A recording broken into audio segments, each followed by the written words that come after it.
Boa noite, sejam todos muito bem-vindos.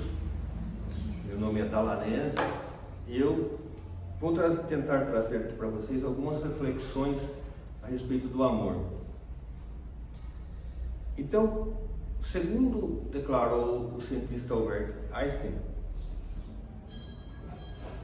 o amor é a maior força que existe no universo. E quando ele falou isso, ele comparou com a força da gravidade, a força da eletricidade, a força quântica forte e fraca. E ele elegeu como o quinto e mais vigoroso elemento responsável pelo equilíbrio cósmico, o amor.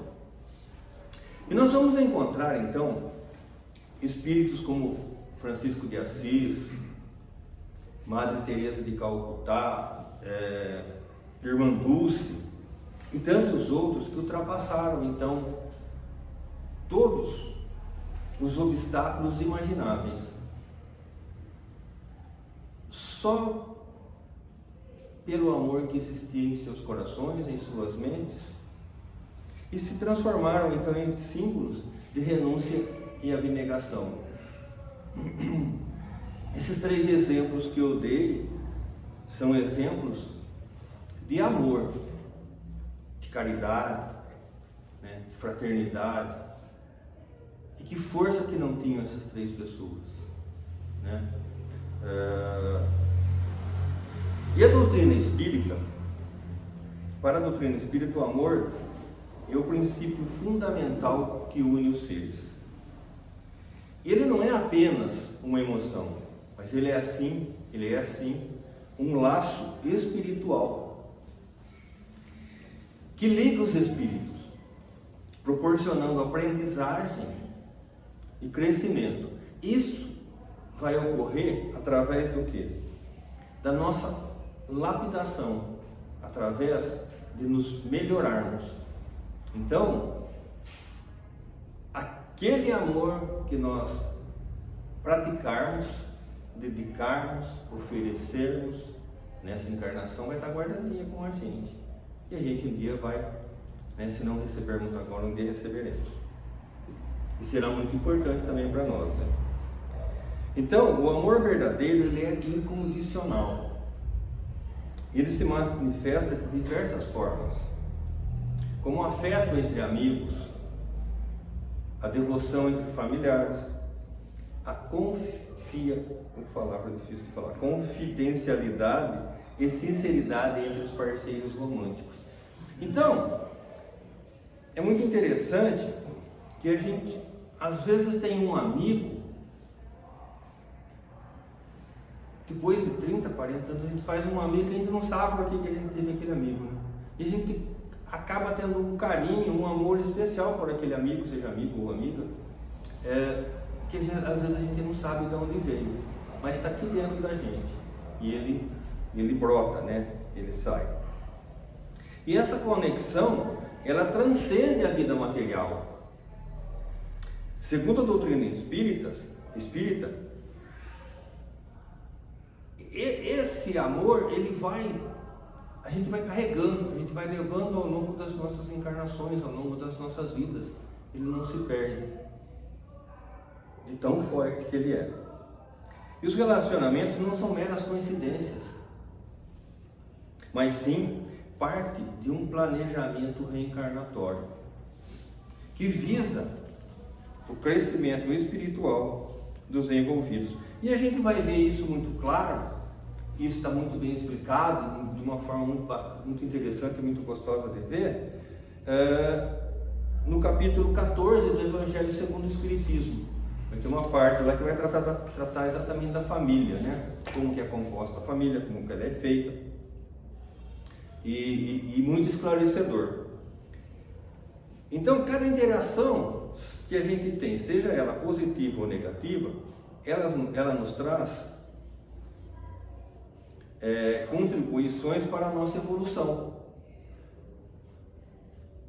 Se ela não for boa, né? Se essa interação nossa não for boa,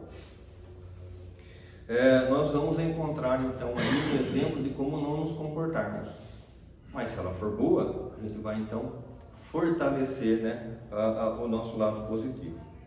E cada amor, cada desentendimento que a gente tem, cada reconciliação é uma oportunidade de evoluir. E aqui a gente, não só para as pessoas em geral, para os amigos, para os familiares, mas para os casais, né? É importante a gente aprender a ouvir.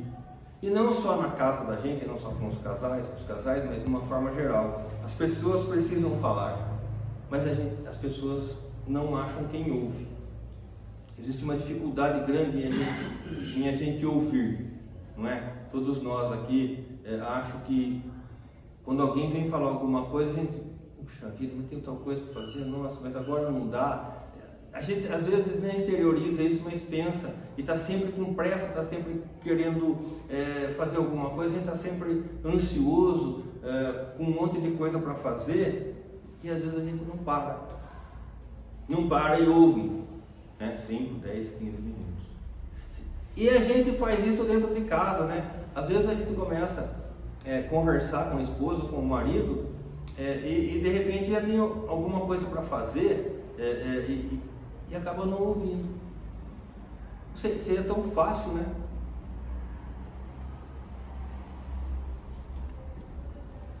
Mas não conseguimos. E nós vamos encontrar relacionamentos em diferentes níveis de intensidade e profundidade. Desde a amizade, que é o mais simples, o mais comum que a gente tem, né, que a gente vive, até o amor romântico. E cada tipo de ligação possui um valor, um papel na nossa jornada evolutiva. Aquele amigo que eu acabei de falar, que foi aquele amigo que a gente conheceu e que de alguma forma ele entrou na nossa vida e a gente tem confiança de se abrir com ele, é importante para a nossa evolução, né? Todos têm esse papel do objetivo principal, que é sempre o nosso crescimento espiritual e interior. Então, ao longo da nossa vida, nós vamos conhecendo pessoas como amigos, né? E às vezes essas amizades são mais fortes até do que os nossos próprios irmãos de sangue, não é verdade? Às vezes a gente tem um irmão lá na família que não é muito 100%, a gente não tem muito aquela relação como deveria ter, mas a gente tem um amigo lá fora que a gente consegue ser mais do que irmão até às vezes. E nessa constituição da família, a gente vai perceber, segundo a doutrina espírita, que essa constituição familiar ela é formada no planejamento familiar. Então lá já veio pré-determinado quem vai estar nessa família. E provavelmente terá sempre um, ou dois, ou mais, né, que precisam de ajuda. E a gente precisa estar disposto para ajudá-los, né? Então o amor romântico, por exemplo, segundo a visão espírita, deve ser visto como um campo fértil para o desenvolvimento mútuo e auxílio recíproco. Quando a gente é muito jovem e tem uma dificuldade grande, às vezes, de a gente pensar nisso, né? Tá cada um correndo para o seu lado, cada um trabalhando, cada um fazendo as suas coisas, estudando, se formando, vem filho, ou se não vem filho, vem outras ocupações, mas passado algum tempo, os filhos vão embora e o casal fica lá. Aí é a hora de sentar e refletir, não é? Às vezes alguns têm a sorte de fazer isso antes, alguns não, alguns vão fazer isso mais lá no final da vida, lá já mais, no final da vida não, quando já estão mais tranquilos, né? Que aí tem tempo para isso, né? Tem tempo para entender o outro, tem tempo para ouvir o outro. É interessante. Ao compartilhar a vida com outras pessoas, temos a chance de trabalhar nossas dificuldades, que é o que eu estou falando, né? Será que quantas vezes o marido não tinha vontade de conversar com a esposa, mas não tinha tempo, não dava, ela não podia ouvir, ele não podia falar? Importante que a gente sempre pense nisso, né? E cultivar nossas virtudes com a paciência, a tolerância, o egoísmo e a solidariedade. Às vezes a gente é muito egoísta, a gente não quer ouvir o outro, né? Ou às vezes a gente não quer fazer um carinho, não quer passar um pouquinho do nosso amor para o outro. Ela já sabe que eu amo, que eu a amo, ou ele já sabe que eu o amo. Não precisa ficar falando, não precisa ficar demonstrando. Eu não tenho tempo para isso, né? Então, acho que é hora da gente, sempre é hora da gente parar e repensar a nossa vida, né? Então, por outro lado, os relacionamentos também podem nos confrontar com nossas sombras. Eu confesso para vocês que eu fiquei preocupado com isso. Eu nunca havia pensado nisso. Mas essa intimidade do relacionamento, se a gente parar para pensar, a gente vai ver que ele coloca para fora o nosso lado ruim. Ou alguma coisa ruim. E aconteceu agora? Não necessariamente. Pode ser que o atual relacionamento nosso é maravilhoso. Mas ele veio de vidas passadas. O que será que eu fiz para aquela pessoa 200, 300 anos, 100 anos? Não é? E agora eu estou me manifestando. E agora eu estou colocando para fora. Por mais sutil que seja, por mais banal que seja. Pode ser para mim. Mas para quem está recebendo pode ser muito importante. Então, essa demonstração nos revela e nos mostra que nós não estamos tão evoluídos ainda. Muito embora somos conscientes, porque estamos num planeta de provas e expiações, isso é normal, isso é característico nosso, né? Mas precisamos estar atentos.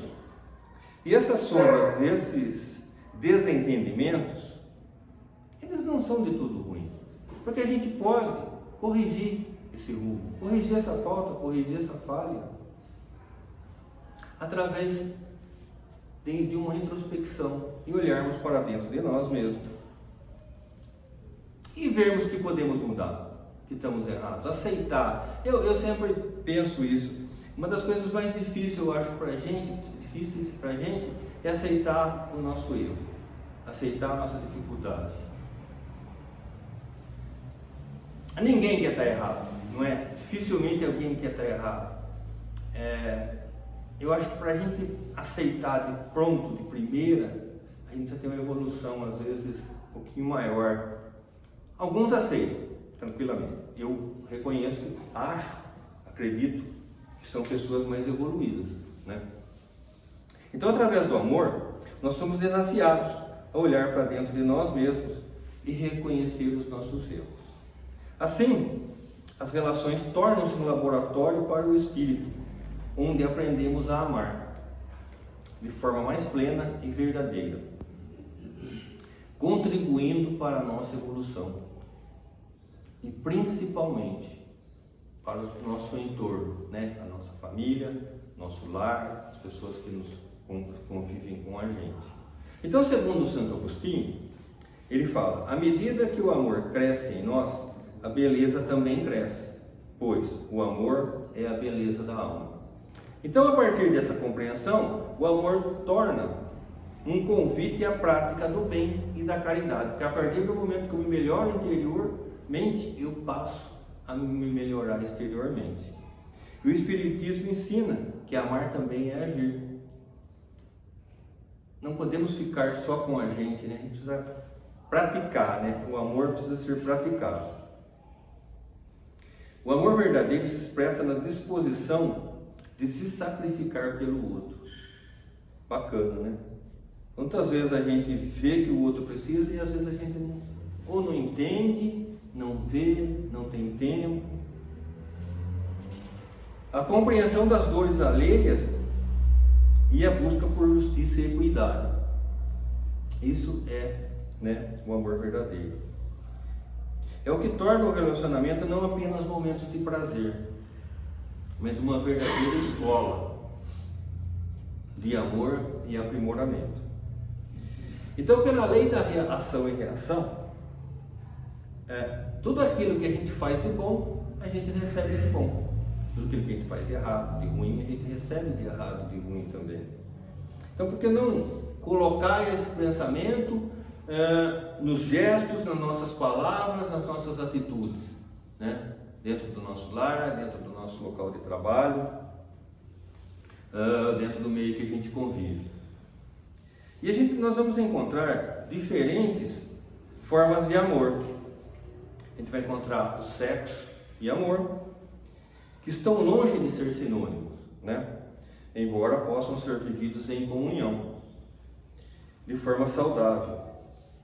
O amor se relaciona ao espírito e o sexo se relaciona ao ego, é egóico, né? Dessa forma, o sexo sem amor é uma expressão clara da natureza selvagem do ser. Não expressa sentimento, carinho e muitas vezes o respeito é esquecido em nome desse mero prazer físico.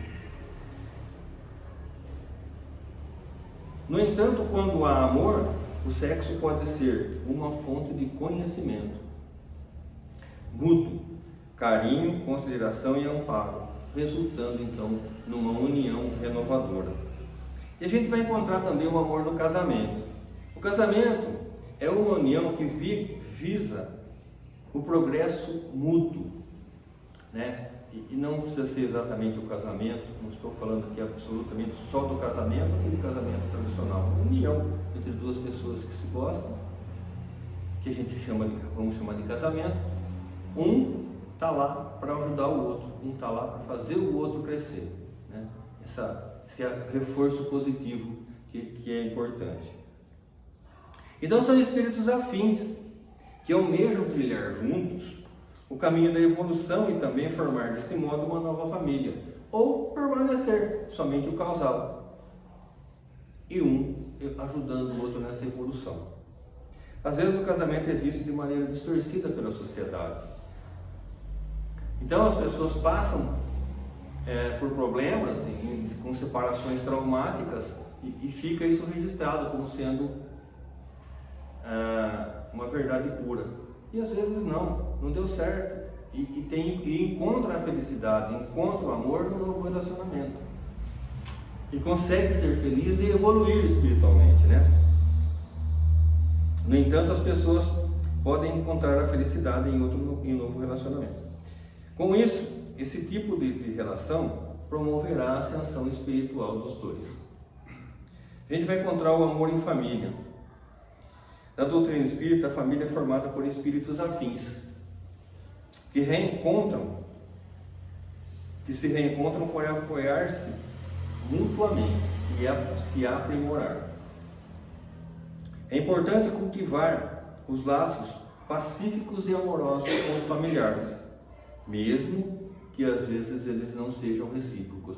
E aqui, né, existia um termo antigamente, não sei se é muito utilizado hoje pelos jovens, mas do ovelha negra. Toda a família tinha uma ovelha negra. E era a ovelha negra? Aquele que era contrário a todo mundo, né? Então lá tinha lá um que tentava apaziguar tudo, tinha o outro que tinha as iniciativas para cá, tinha outro que tinha iniciativa para cá, tá? E tinha aquele que ele veio para bagunçar o negócio. Mas ele não veio para bagunçar, ele veio para aprender, ele veio para melhorar. Quando houve o planejamento espiritual, ele já foi colocado naquele seio daquela família para que ele pudesse crescer, para que ele pudesse se desenvolver, para que os outros pudessem ajudá-lo e sim serem ajudados também. Então, cultivar bons sentimentos e agir com benevolência com este ente que está em nosso seio é a melhor saída, né? Assim, com essa paz, com essa tranquilidade, com esse amor, a gente vai melhorar essa pessoa e nos melhorarmos também. Os ensinamentos de Jesus sobre o amor: amar ao próximo. Mas amar aqueles que não conhecemos ou que temos alguma dificuldade, que não conhecemos, que temos algum atrito, parece quase impossível, né? E é verdade, né? Se a gente tem um atrito com a pessoa, a gente já vai meio que parece que tem uma parede, né? uma barreira entre a gente, né? Mas Jesus nos ensinou que devemos amar ao próximo sem distinção, e seja como for, respeitando e acolhendo a todos. Então, nós devemos fazer aos outros aquilo que nós gostaríamos que fizessem a nós. Não é verdade?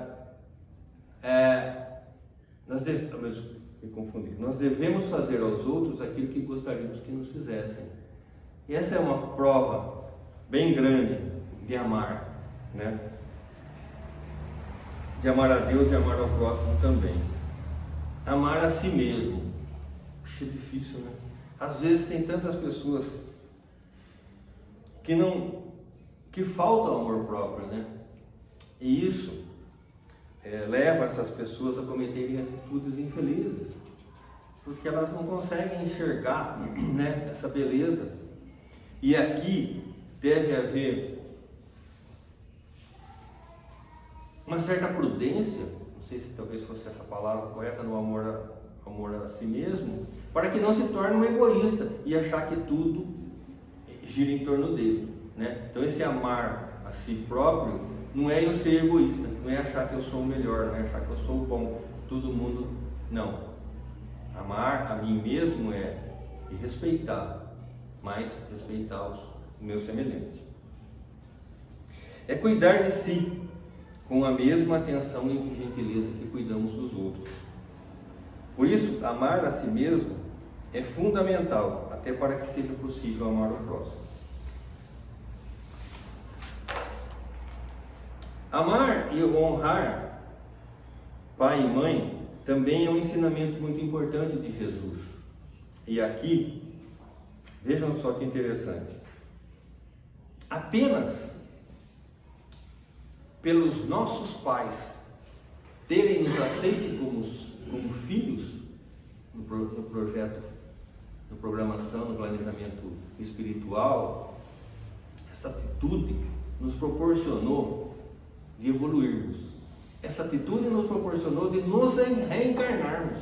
Então, se nós estamos hoje aqui com essa possibilidade de crescermos, de evoluirmos, de sermos melhores, é porque os nossos pais nos aceitaram e nos deram essa condição. Então, quando a gente ouve, e graças a Deus a gente quase não ouve mais hoje, mas muitas pessoas dizem: eu não pedi para nascer. Não, você pediu sim, e pediu para o seu pai e sua mãe ser seu pai e sua mãe. Então, e agradeça eternamente por essa oportunidade e aproveite-a da melhor forma possível. Então, amar o pai e a mãe significa ser grato pelo que eles podem fazer, ou que fizeram pela gente, ou que podem fazer ainda.